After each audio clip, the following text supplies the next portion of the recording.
Trend uin lo damo when at sonin Aadhar card computer training kan lo download do na ni. Hemi kan ti mahianin enrollment form emo Aadhar number kan mamo do na. Kay sonin enrollment form hangin kati do na. Enrollment form iti boto point Aadhar number pon at heitaw ni. Hengte pani koy mo zok itlan baka. Aadhar isyam laya iming pin code le phone number iman deka issue tangay do na ni. Ole tuna sonin i-computer akan browser inengay do na.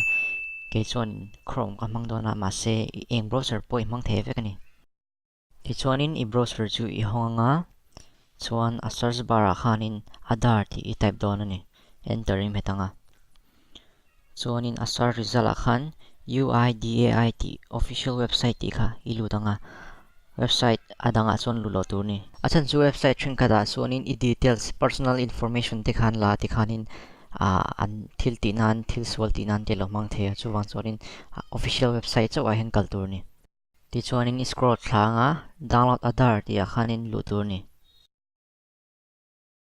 Hiron lang nga ituna son exila. Najin nakasoy to ang kanin kay chuanin enrollment form kamang do na chuwangi enrollment number le ani akha ka share ngay do ni.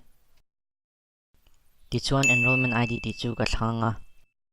Chuan heta hian i enrollment number i chunga chuan an lelama hianin enrollment ni khai chunga.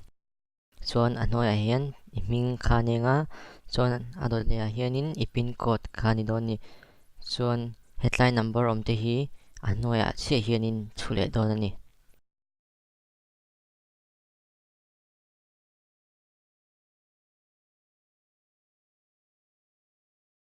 Chu Mizo get one time password ti kha imet leang. Confirmation message aron lang nga confirm button ka i-click le don ni.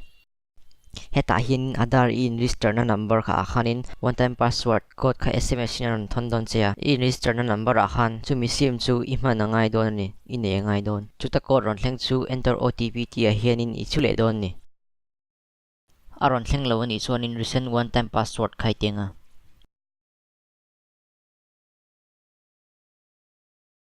Itu zo validate and download ti ka i-click le don ni. Ithil sutte ka adiga ni chuanin i-Aadhar chu alawin download ngal do na ni.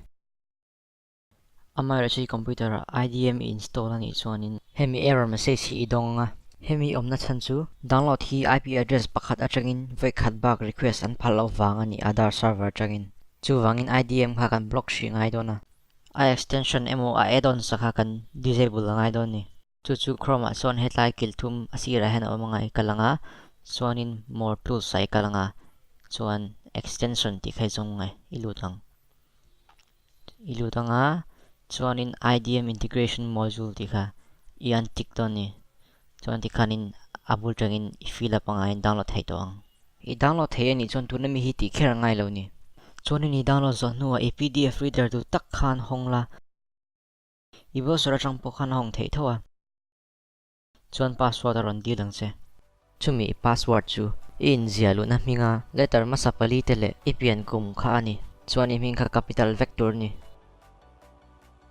Enter na ni ming ka shwaite a marlaw ni ta se ipian kum ka sang ka zakwa songkwa pakhalaw ni se i password tu chu HRUA 1991 ani do ni.